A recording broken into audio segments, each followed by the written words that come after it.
po, good morning. Yan, good morning po. Ganda po nung kanta yun. Nakakaano, and nakaka-bless po yung tinawid po natin. Nag-bless po ba kayo sa tinatanong natin kanina? Ang ano po no? Kung unawain lang po natin mabuti po yung salita dun sa kinanta natin, especially dun sa bridge po niya. Hindi mawawalay dahil sa pag-ibig daw ng Panginoon. And ang katotohanan po kung bakit din lamang po tayo nandito at patuloy pong sumasamba sa Panginoon kasi po dahil sa pag-ibig po ng Panginoon. And minsan pa po, kahit tayo po yung mahamon po ng kanyang mga salita. And tayo po yung mag-aral. Pero bago po yun, palakpakan po natin yung mga seniors po natin kahapon. Kasi po ay celebrate po ako ng sports fest. So, kwento niyo po kay Kuya Jello kung anong nangyari. Parang championship. 1 year na pong hindi makakalimutan po yun. Pero, with that po, tayo po ay magsimula na sa ating pong pag-aaral. And we are in the team po sa ating pag-aaral. Ano po yung pamagat po ng ating pinag-aaralan po ngayon? Revealed! Yan! Yan po yung pinag-usapan natin. Discovering the names of God. Pero bago po natin, pag-usapan, gusto ko pong maging malinaw muna po yung ilang bagay. Kasi baka pag tingin po natin, when we studying yung word, yung thing na to ngayon, ang pinag-usapan po natin ay names. Hindi po iba't ibang Diyos. Kasi baka sabihin natin, may Diyos pala ng Jehovah Jireh. May Diyos palang, Jehovah Shalom. Iba-iba pala ang Diyos. Di po?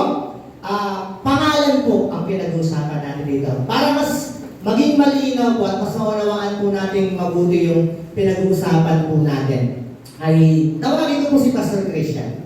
Yan. Basta samahan mo nga ako sa harapan. Hindi niya po ito alam. Hindi ko sinabi.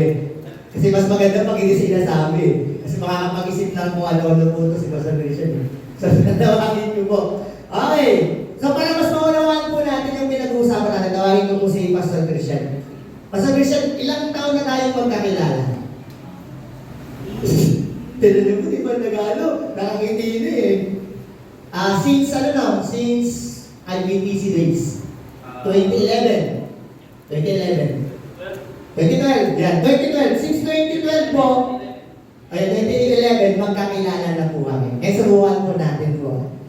Pastor, anong tawag mo sa akin? Yung madalas mong tinatawag sa akin. Ano mo kina-address ang tawag? Ngayon? Hindi, yung usual na tinatawag mo sa akin. Pas?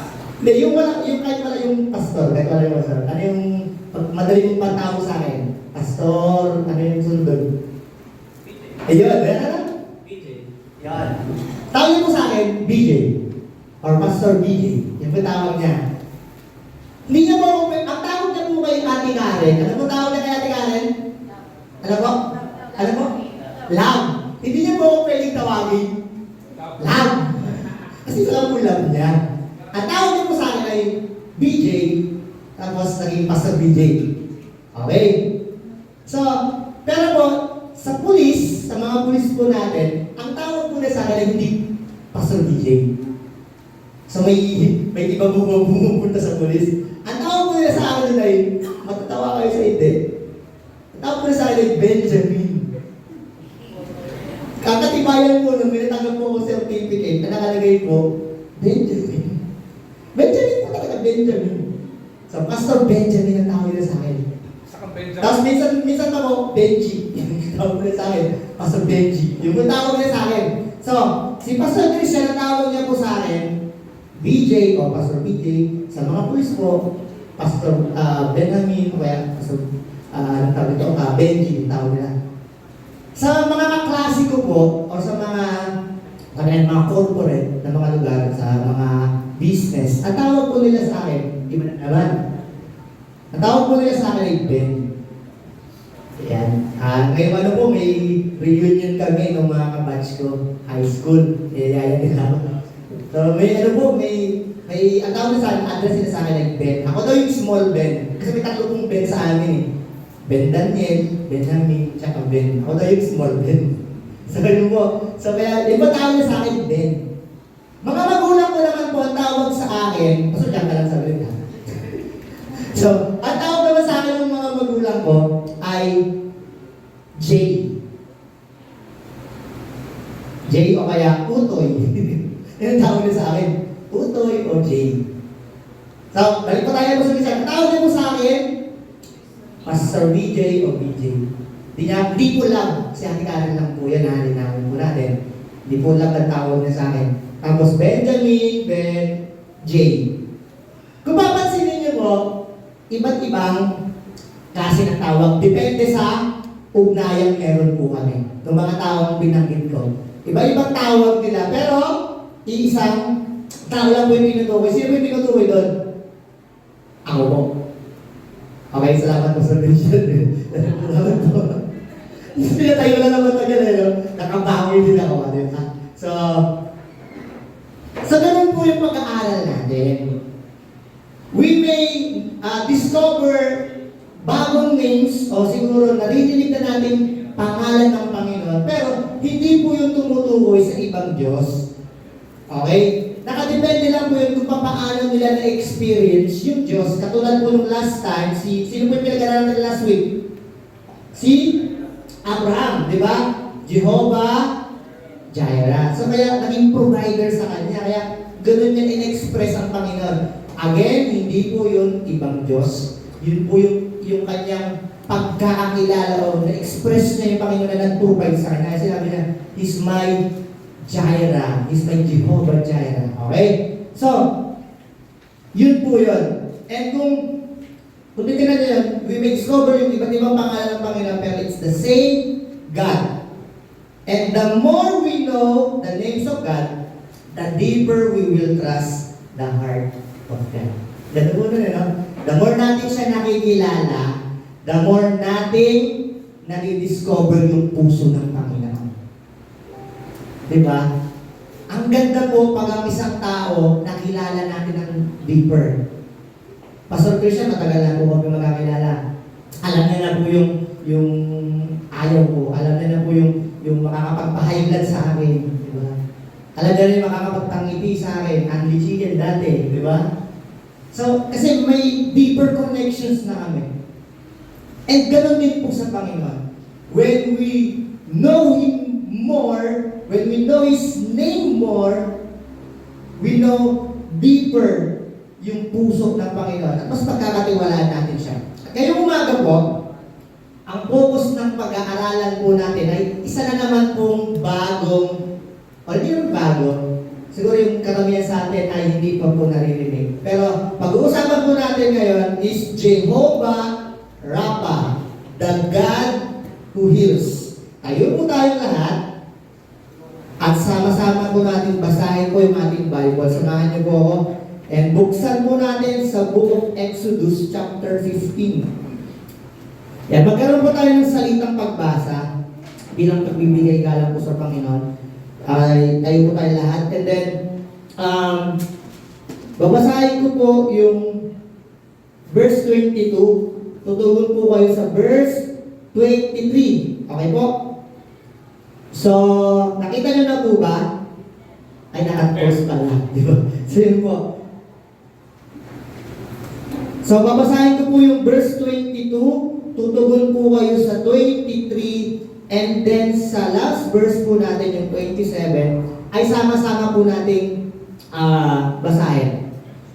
Exodus chapter 15, verses 22 to 27, ito po ang sabi verse 22. Then Moses made Israel set up from the Red Sea, and they went into the wilderness of Shur. They went 3 days in the wilderness and found no water. Verse 23.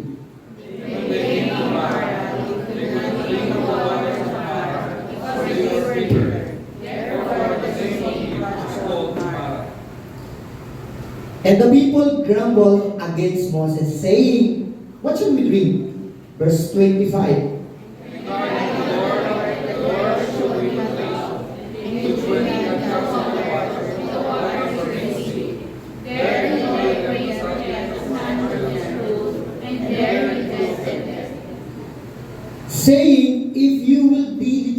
listen to the voice of the Lord your God, and do which is right in His eyes, and give ear to His commandments, and keep all His statutes, I will put none of these diseases on you that I put on the Egyptians, for I am the Lord your healer. Verse 27, sabay-sabay po tayo. Then they came to Elim, where they were 12 springs of water and 70 palm trees, and they encamped there by the water. Ang Panginoon po ang mapagpalad sa kanyang mga salita. Manalangin po tayo. Mapagpala namin Diyos na makapangyarihan po sa lahat. Panginoon, maraming salamat po sa pagkakataon na minsan pa po kami ay makapag-aral ng inyong salita. Mangusap ka po, malaya kang makapangusap sa bawat isa po sa amin. Malaya kang manghamon. Tigit sa lahat, ipakita mo Panginoon ang nais mo pong ipakita sa bawat isa. Ang sandaling ito ay pinagkakatiwala na po namin sa iyo sa pangalan ng aming Panginoong Jesus. Amen. Amen. Makakapo na po tayo. Ngayon po ay bigyan po natin ng konting background po yung binasa po natin. No? So, yung name na pag-aralan po natin ay alam po ulit, Jehovah Rapha. Okay. This name first revealed shortly after nilang dumaan sa Red Sea. Ay, kung mabasahin po natin ulit yung chapter 15. Okay? Kung titignan sa mga Bibles nyo. So, from their bondage, yung background ng mga Israelites, di ba, naging alipin sila sa Egypt. And then ito yung time na kung saan umalis na sila. So nagkaroon ng victory doon. Kasi ano yung ginawa ng Panginoon? Sa mga Sunday school na nandito, ano ginawa ng Panginoon doon sa Red Sea? Hinati! Tapos dumaan yung malaking balena. Ano mo ginawa? Naglakad po sila. Okay, naglakad. And then, it's victory yun. Diba? Nakadaan ng mga Israelites. Then, dito nireveal ng Panginoon yung name niya. Okay? So, kung titignan po natin yan sa kabuuan po ng chapter 15, okay? Tignan po sa mga Bible po ninyo. Yung mga tao po dyan, especially the Israelites, is very excited kasi after many years ng pagiging alipin nila sa Egypt, sila ay nakalaya na. Kung papansinin niyo po sa verse 15, anong excited sila? Excited to express their praise sa Panginoon. Sa verse 15 to verse 3, yung gusto nilang magpuri, gusto nilang magbigay ng pagpuri sa Panginoon. Parang tayo din yun, di ba? Pag may mga bagay na nangyayari sa buhay natin na blessing, di ba? Usually parang, wow, ang sarap magpuri kay Lord. Yung feeling na yun, di ba? Yung parang ganito din yung pakiramdam ng mga Israelite that time. Kasi, yung matagal na nilang hinihiling na makaalis sila sa Egypt, ginawa ng Panginoon. So, sa verse 1 to 3, yun yung nasa isip nila, excited silang magpuri, mag-praise sa Panginoon. Kaso, may nangyari. Yung kanilang praising, yung kanilang pagpupuri, it turned out to be protesting. Nagkaroon ng protesta, verse 22. Bakit ganitong nangyari?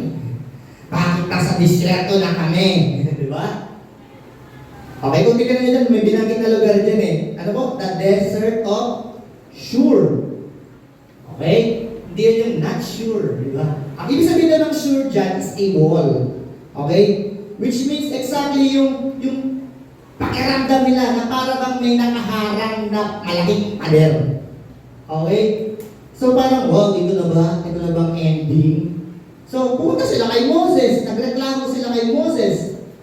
So, kung titignan nyo po, yung pagiging excited nila, dahil nakalaya na siya sa pagiging alipin, biglang nag-shift ng alin?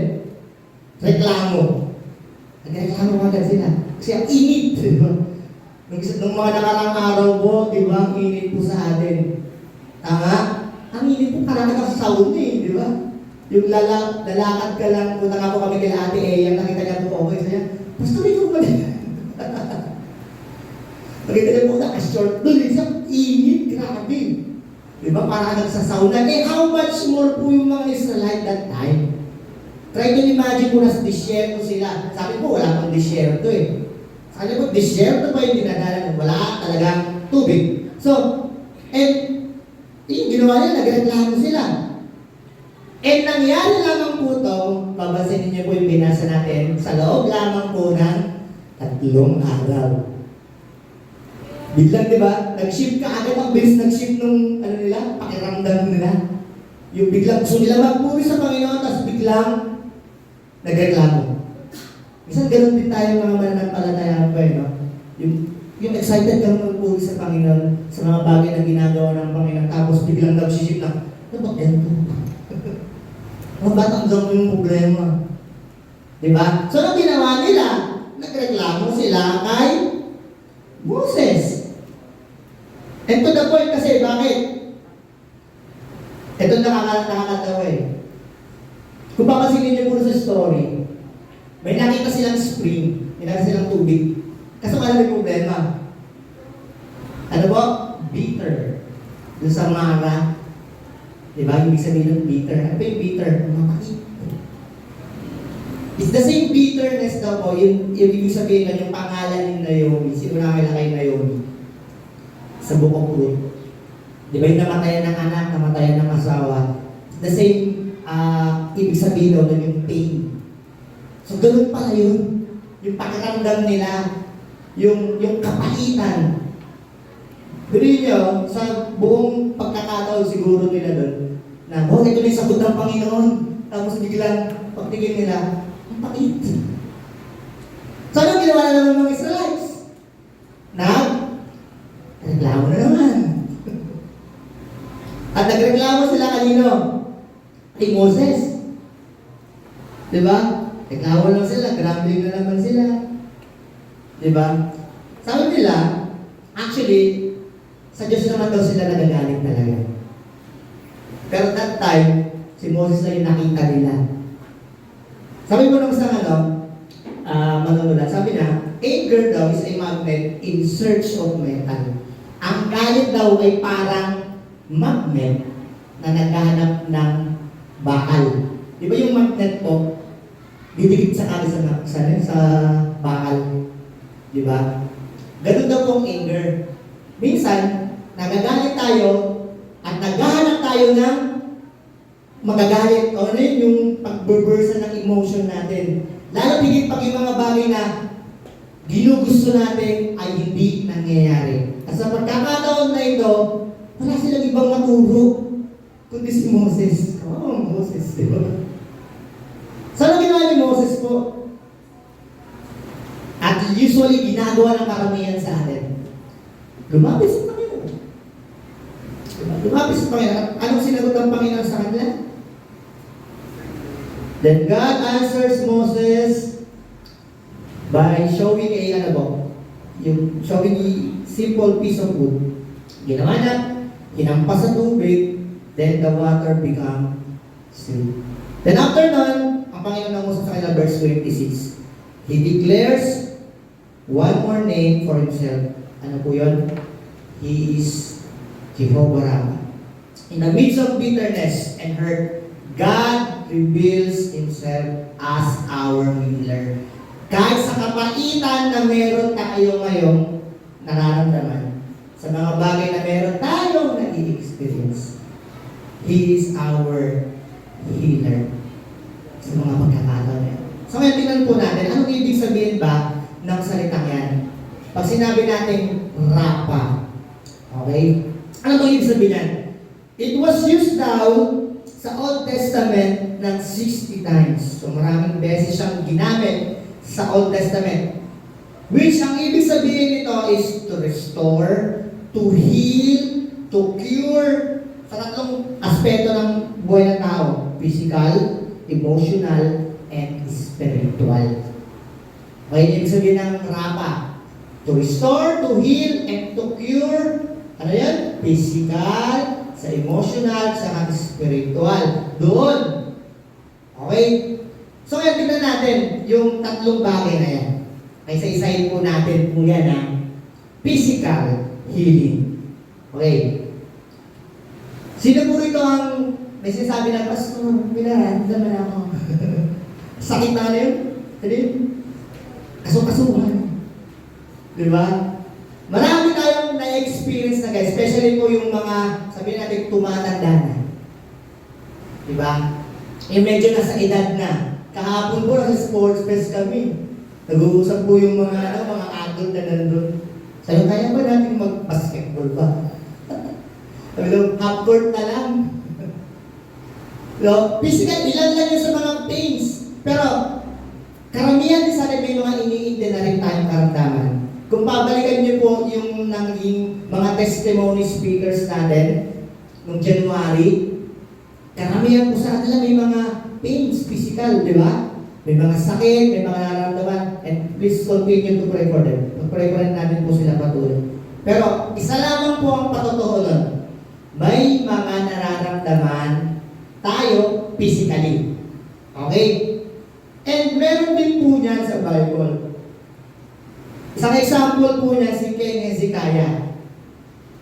To the point, lalo po, mamamatay na siya, pinaningan na ng Diyos. Pero na pong pinakita ng Panginoon, yung kagalingan.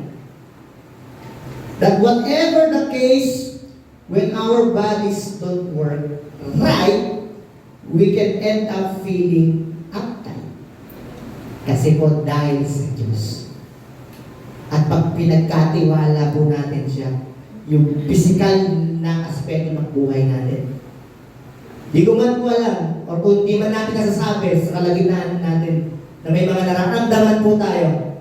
Pero one thing is for sure, kaya pagalingin ng Panginoon. Sa kaparaanan niya, sa kagustuhan niya, kaya niya pong pagalingin niya. Di ba? That's the physical. Ang alam po, emotional healing. Sabi po ng Psalms 147:3, sabi po niya yan, He heals the broken hearted and binds up their wounds. Yung broken daw po dyan, it means to burst, to break. Ano ba? To break into pieces, to crush, to smash. Wow! Dinudurog. Sabi ng verse, ano daw? He heals the broken-hearted. Are you feeling broken ngayon? Broken ba tayo ngayon? Not relationship, ano lang ha? Feeling broken ka ba? Sabi mo ba doon, yung basag ka ba ngayon? Parang basag ka. Yung parang nadurog ako into pieces. Sabi ng verse, ang ganda po He heals the broken-hearted.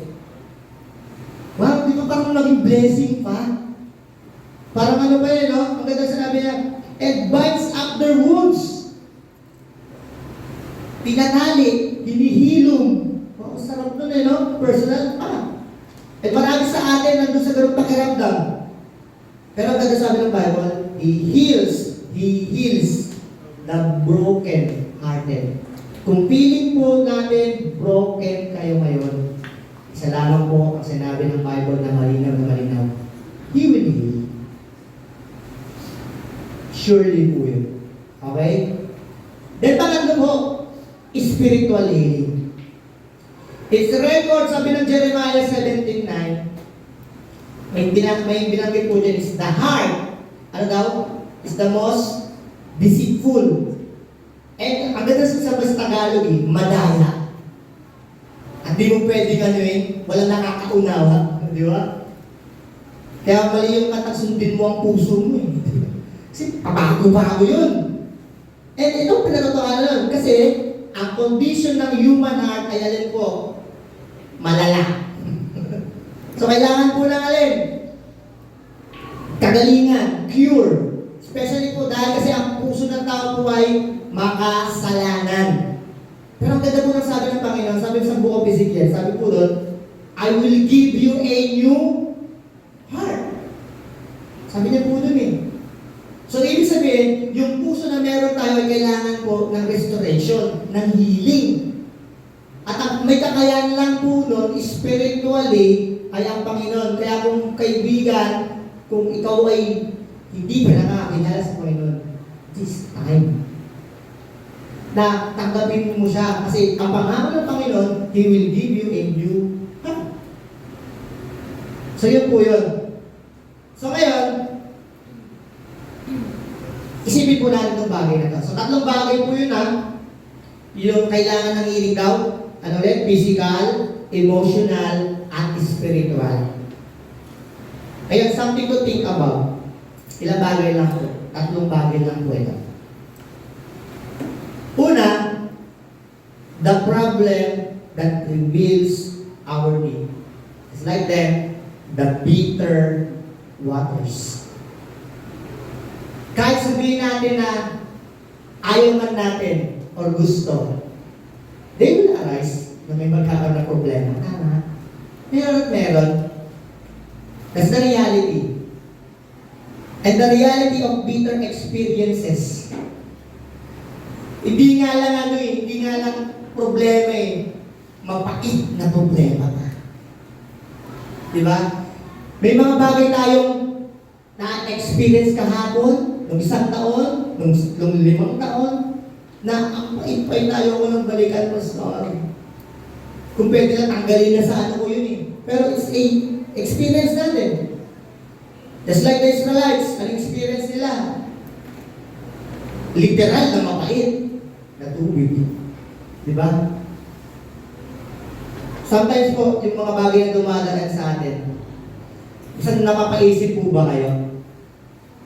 Minsan na, sumagi lang sa isip nyo. Sumagi sa isipan natin, bakit kung kailan naging Kristyano ako, parang umulan ng problema? Bakit kung kailan nagtapat ako? Bakit kung kailan ang sarap magpuri sa Panginoon?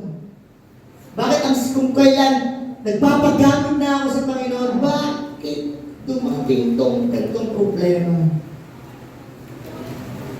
Kung ganun po yung tanong nyo, marahil ganun din yung tanong ng mga Israelites. At nasa ganun silang estado.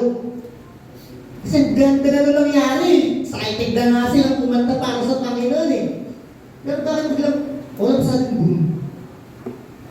Diba? Napapaisip tayo Pero kagandahan doon, alam niyo po ba, is that hindi tayo exempted sa suffering. Hindi po exempted. Kasi iniisip po natin ganito Pag naging Kristyano ako, baka mawala na yung problema. Pwede. Pero hindi totally nawawala. Ibig sabihin, hindi mawawala. Kasi ang isip ng iba, pag naging Kristyano ako, wala na talaga yan.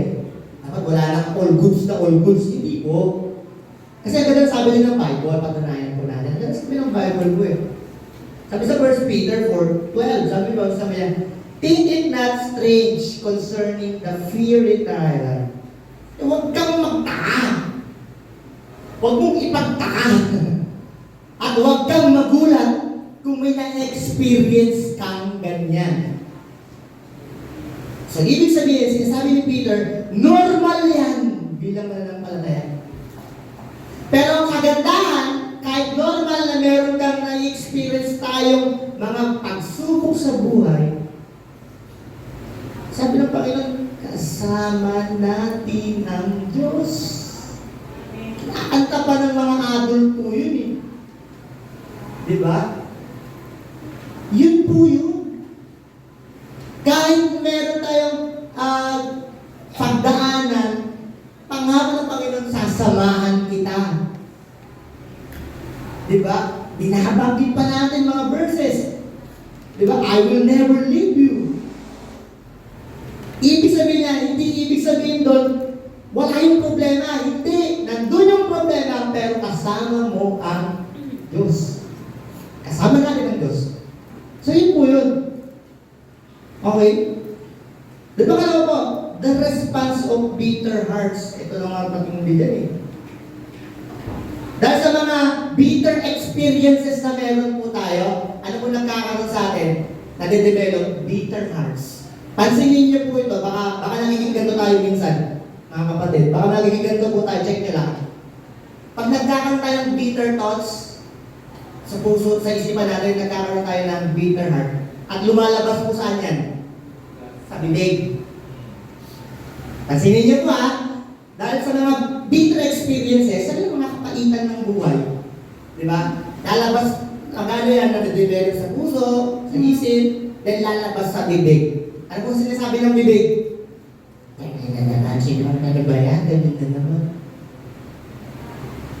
Akala ko ba tapat si Lord?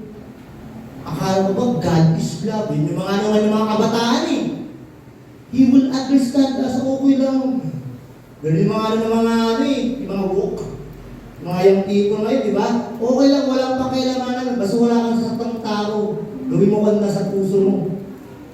Di ba? Ganun yung Pero, ganun din sa atin. Ganun din po sa atin. Pag tayo po ay yung mga experiences natin hindi magaganda, yun po ang nangyayari. Nadidetelo po isa sa atin. Pag inarbor na po sa puso, lumalabas sa bibig. Kaya check niyo po yung mga bibig po natin. Hindi ko check na po sa lamin. Ibig sabihin, check niyo, ano lumalabas dyan?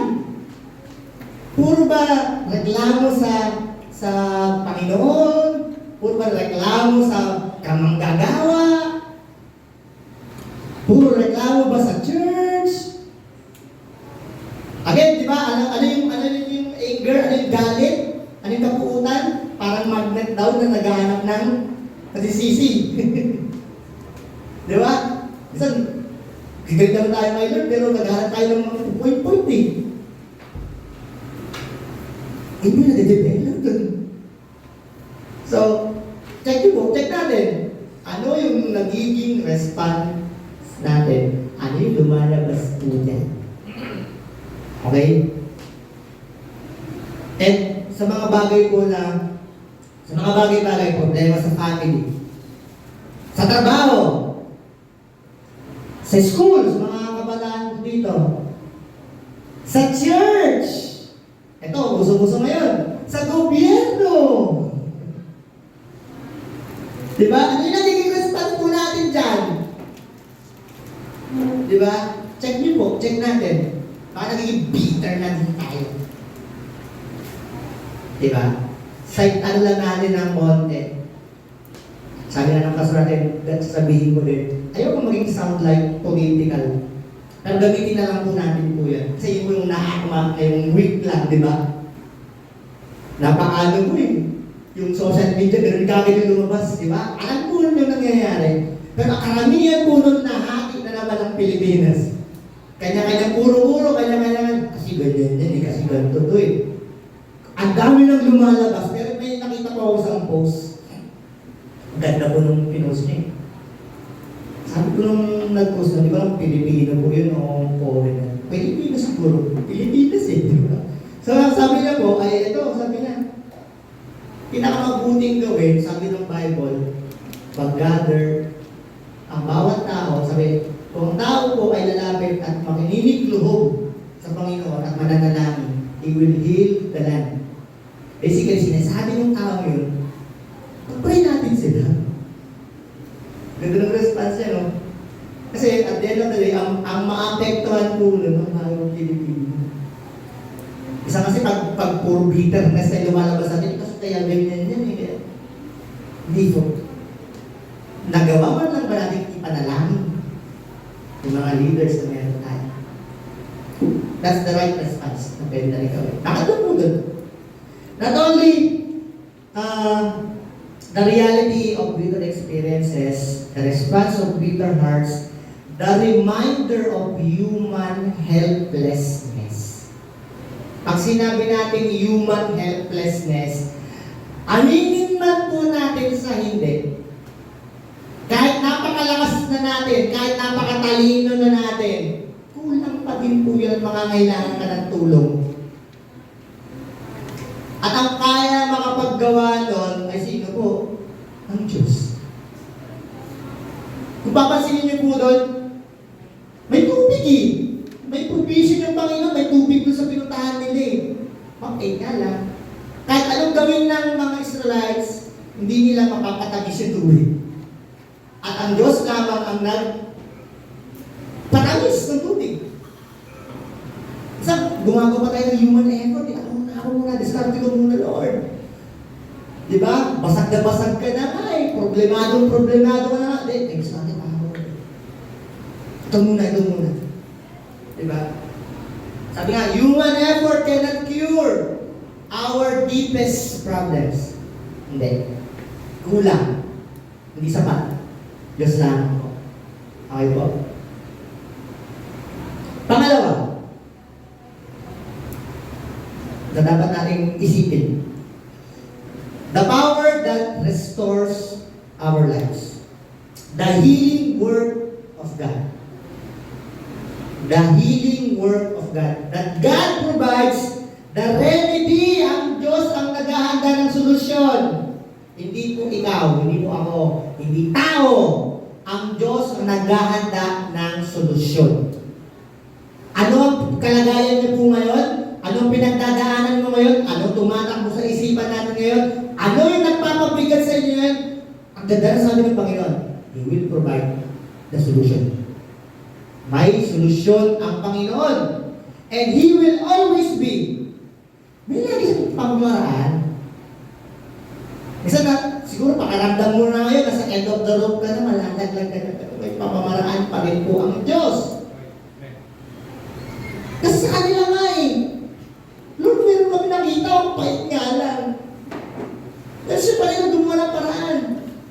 Tapos biglang, kung babalikan lang nila yung faithfulness ng Panginoon, Red Sea nga eh. Egyptian army, tapos Red Sea, tapos wala na, bundok-bundok, wala nang tatakpan, pero God still make a way for them. Mga kapatid, kahapon, gumawa na ang Panginoon sa iyo. Hindi mo siya pwedeng gumawa ngayon. May ginawa na po mga nung isang taon ng Panginoon sa inyo. Balikan niyo po. Pwede niya gawin din ngayon. Hindi po siya nagbabago. It's the same yesterday, today, forever. Hindi siya nagbabago. At ang sinasabi niya, anak, meron akong solusyon. Ano po ang kalagayan niyo ngayon? Basag na basag ka na. Problemado na ba tayo?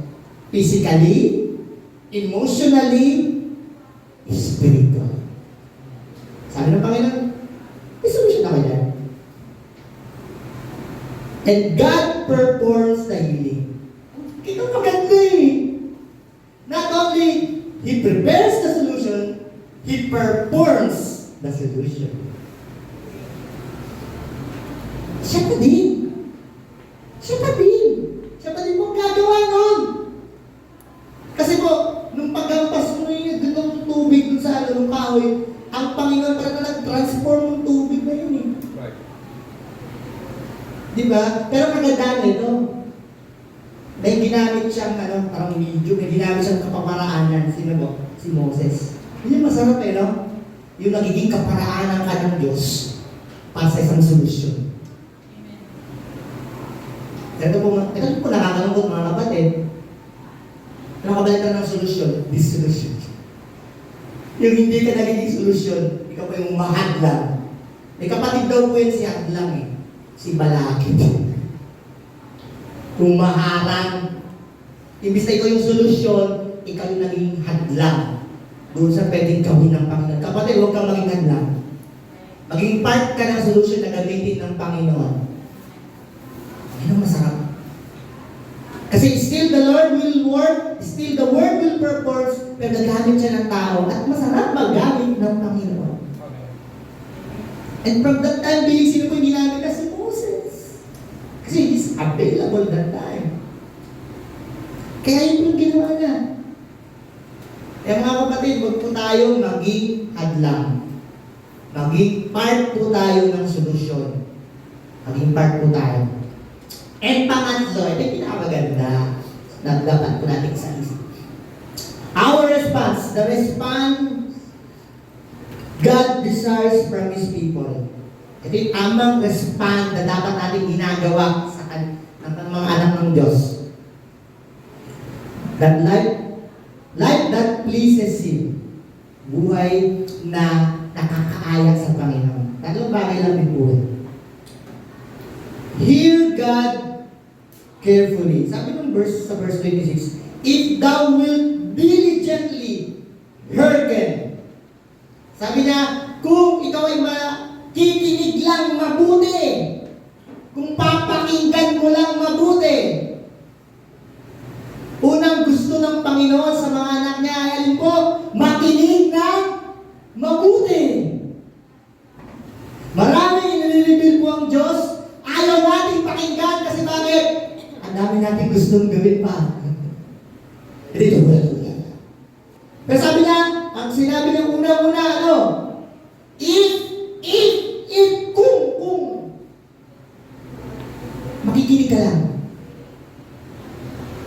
Meron po akong experience sa mga young people po natin. Doon pa tayo sa lumang church. Lala po yung young people po na yun eh.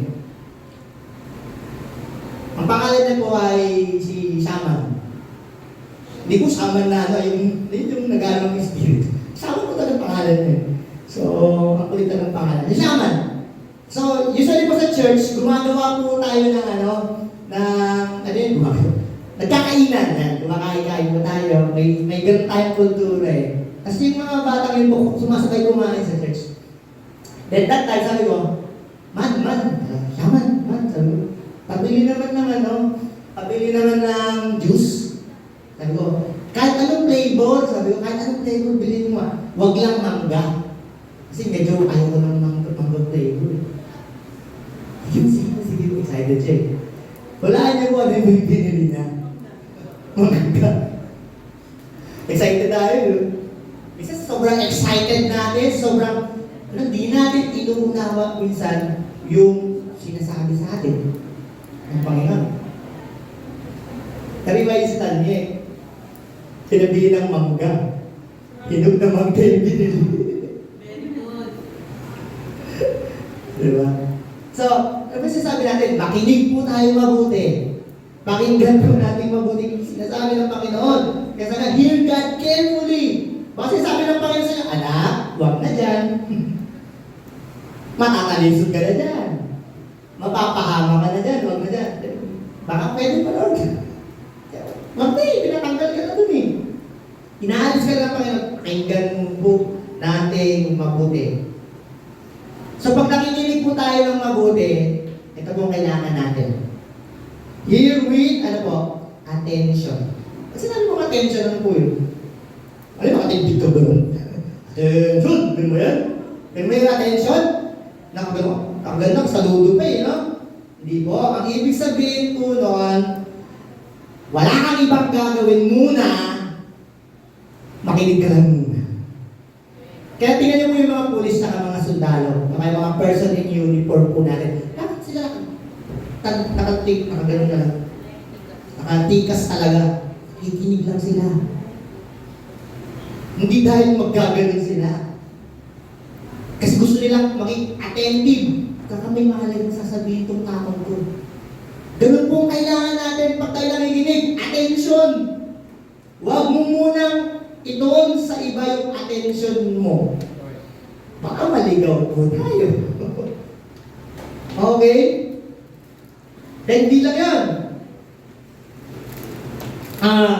Hear with application. Obedience must follow. Maganda dyan, no? Hindi lamang po tayo sinasabi ng bibig na, sunod ako, Lord. Pero wala namang gawa. Sabi nila, a delayed obedience is still disobedience. Yung sabi mo, bakit na? Pero mamaya na, mga isang araw na. Hindi po.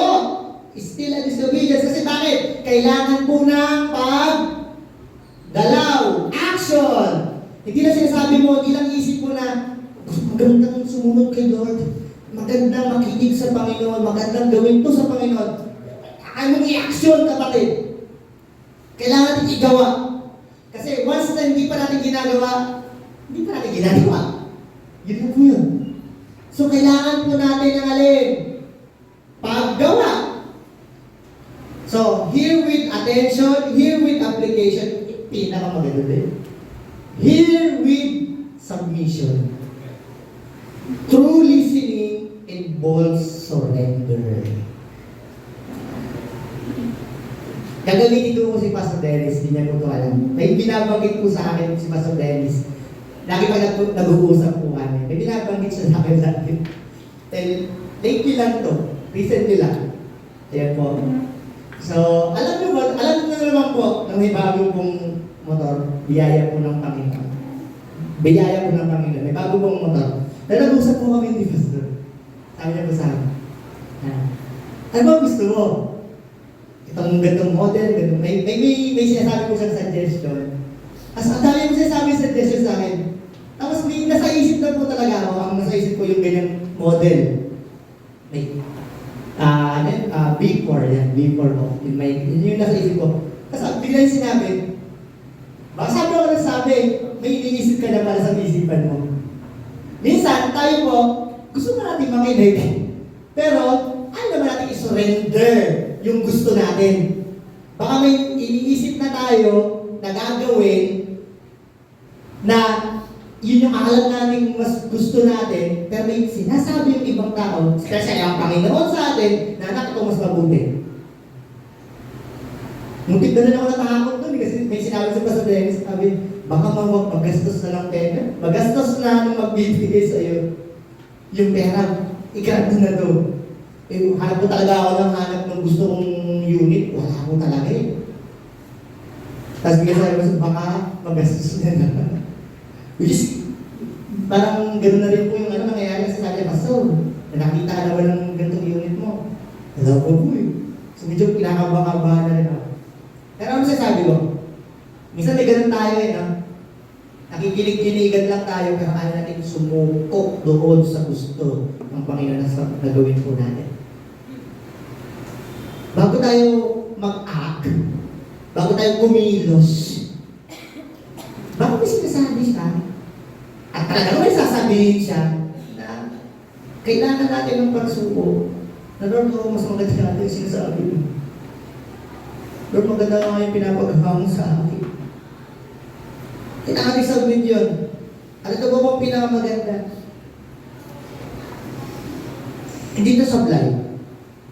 That God's instruction may not always be comfortable, but they are always, ito maganda, correct. Feeling uncomfortable siya sa atin, pero ito'y tama. Ang ganda sinabi ng Bumong Bisaya, sabi, whether it be good or evil, when you heard the voice of the Lord, obey it. Gusto may evil doon, ibig sabihin, hindi po. The word evil there is, ang ibig sabihin po doon ay, mga pangit na sitwasyon. Mga hindi comforting sa'yo. Pag may pinapagawa ang Panginoon na parang hindi mo feel, at pinapagawa niya, gawin mo! Obey it! Yung sabi sa Book of Isaiah. So, ang kailangan ng isa po, it involves surrender. Surrender. Surrender po. So, may mga isang aspeto po ba ng buhay natin ng need ng surrender? Na pinapasubukan ng Panginoon. Anak, suubo mo na yun. Alaki, pagkaliwala mo na sa akin, may karamdaman ka physically, may karamdaman ka emotionally, may karamdaman ka lalangit spiritually. Anak, subo mo muna sa akin. Subo mo na. Bitawan mo, bitawan. Okay? Then, pangalawa po doon, not only hear God carefully, we need to honor God completely. Ano po sabi ng verse? Do that which is right. Natapos na po ba nun? Natapos po ba nun yung thought, yung idea? Sabi, do what is right in His sight. May mga bagay kasi tama sa paligid natin, pero hindi tama sa Diyos. Kaya may kadugtong yun yung sa pananaw ng Diyos. Ano ba tama sa pananaw ng Diyos? So, sa mga bagay kung gagawin natin, kailangan natin gawin kung ano yung tama sa harapan ng Diyos. Kasi po, when we obey, it reflects our faith, our genuine faith. Na pinagkakatiwalaan mo siya. So yun po yun. Then, next natin. Honor God in our conduct. Sa ating ginagawa. Christianity demonstrate through daily living. Ito pong pinakamana dito eh. Akala ko kasi, nakaramihan po sa atin, ang pagiging Kristiyano sa loob lamang po ng simbahan. Pag may Christian service, doon lang po nakaikot ang Christianity. Hindi po. Sa bawat araw. Sa bawat araw ng buhay natin. Dapat po pinamumuhay natin siya. Sabi nga ng buong Colossians, in everything that we do it para mag-glory natin ang Panginoon. So yun po. Ano ba yung ginagawa natin? Ito maganda pa eh. Sabi ng Matthew 5:16. Then let your light so shine before men that they may see your good work, that they may praise the Lord. Na nakita nila, kakaiba tong taong to. Namumuhay ng ganito. Diba? Kristiyano yata yun. Yun po yun. So, ano ba yung actions natin? Ano ba yung ginagawa natin? So, honor God completely, honor God with our conduct, honor God in our commitment. Obedience must be whole, not impartial. Not convenient ka lang. Susunod ka kasi, conveniente, walang ulan. Walang problema. Happy-happy lang, hindi po. Kahit po meron tayong hindi magandang pakiramdam, hindi magandang experience ngayon, o nasa hindi magandang sitwasyon ngayon, susunod pa din ako sa Panginoon. Commitment po yun. So we need to honor God with those commitments. Diba? Sabi nga, madaling mag-commit pag ang sarap ng mga nangyayari sa buhay. Madaling magpuri. Ano na sila lives eh? Yung naranasan nilang tumawid sila sa Red Sea. Yung deliverance ng Panginoon sa kanila, wow! Excited sila eh. Pero, all of a sudden, biglang nag-shift. Huwag pong gano'n. Kailangan kahit hindi maganda yung nangyayari, magpupuri pa din ako sa Panginoon. Susunod pa din ako sa Panginoon. The next, hold to God continually. Keep all His statutes. Panatiliin. Anong bagay po dyan? Continue through difficulties. Kahit nahihirapan, kahit masakit, kahit nawawalan, dapat magpatuloy sa Panginoon. Kahit walang-wala ka, kahit parang hinulugan ka na ng problema, nahulog na sa iyo ang buong problema, magpapatuloy pa din ako. I will keep this. I will keep His word, I will keep His promises. Maniniwala pa din ako sa Panginoon. Kahit na sa ganitong sitwasyon ako. At dapat pa rin ko ako'y magpapatuloy. Kaya sabi ng Panginoon, panatiliin mo, manatili ka. Manatili tayo. Okay? Hindi kasapatan na may problema kasi ako pastor eh. May karamdaman kasi ako pastor eh. May ano kasi ako Lord eh. Mauunawaan mo naman, hindi po. That's the challenge nga eh. Diba? Yun yung china-challenge sa ng Panginoon. At yun yung maganda. Ito pa. Not only dahil may mga problema, we should also continue through our delays. God's timing often iba sa gusto natin. Maraming best na katotohanan po yan. Yung timing ng Panginoon, hindi umakang sa timing natin. Magugulat ka na lang, ay, hindi na yung Panginoon. Ay, parang hindi sa timeline ko. Kasi nga, iba minsan ang timetable ng Panginoon. At may mga delays minsan, pero hindi yan delays. Kasi perfect timing ng Panginoon. Pero kahit ganun po ang mga na-experience natin, the challenge is alin, we should continue. Magpatuloy ka. Magpatuloy tayo. Pangawakan mo, tumawag ka pa sa Panginoon, magpagamit ka sa Panginoon. Yun sinachallenge sa tayo eh. Then last doon. Not only to continue to difficulties, delays, continue through dependence. Kasi po, ang katotohanan po niya, kaya din lamang po tayo nananatili. Kaya din naman po tayo makakanatili. Kaya din naman po tayo makakatayo at magsasabi, praise you Lord. Kasi bakit po? Nakadepende ka kasi sa Panginoon. At dumedepende ka sa Panginoon. Subukan mo tanggalin. Subukan niyo pong alisin po yun. Ang hirap tumayo. Mas lalang hirap. Sabi po nila, ang tao daw po is that hindi na madali ka naghahanap ng sagot. Or may siguro, hindi naman po yung sagot na sagot doon sa mga tanong, sa mga problema natin. Alam mo po ba yun? May isang pag-aaral ko sinabi na hindi naman daw talaga naghahanap tayo ng kasagutan sa mga bagay-bagay na nangyayari sa atin. Ang hinahanap lang ay someone na mapagsasandalan, mapagbubukasan.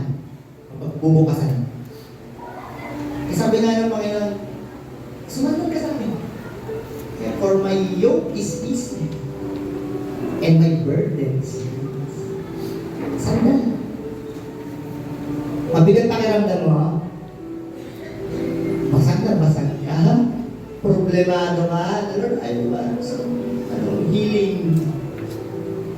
Physically, emotionally, spiritually, gusto ka ng healing. Pero manatili ka lang sa Panginoon, yung kalos mo. Anak, manatili ka. You will experience Jehovah Rapha. You will experience me as your Jehovah Rapha. I will heal you.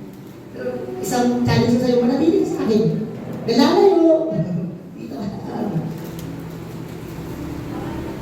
Alam niyo kung bakit tinawag na stubborn ng Israelites? Makukulit, matitikas ang ulo. Kasi maraming pagkakataon sa buhay nila. Magkaroon lang ng problema. Murmurin na sila kagad. Ito mga buhay Kristiyano natin.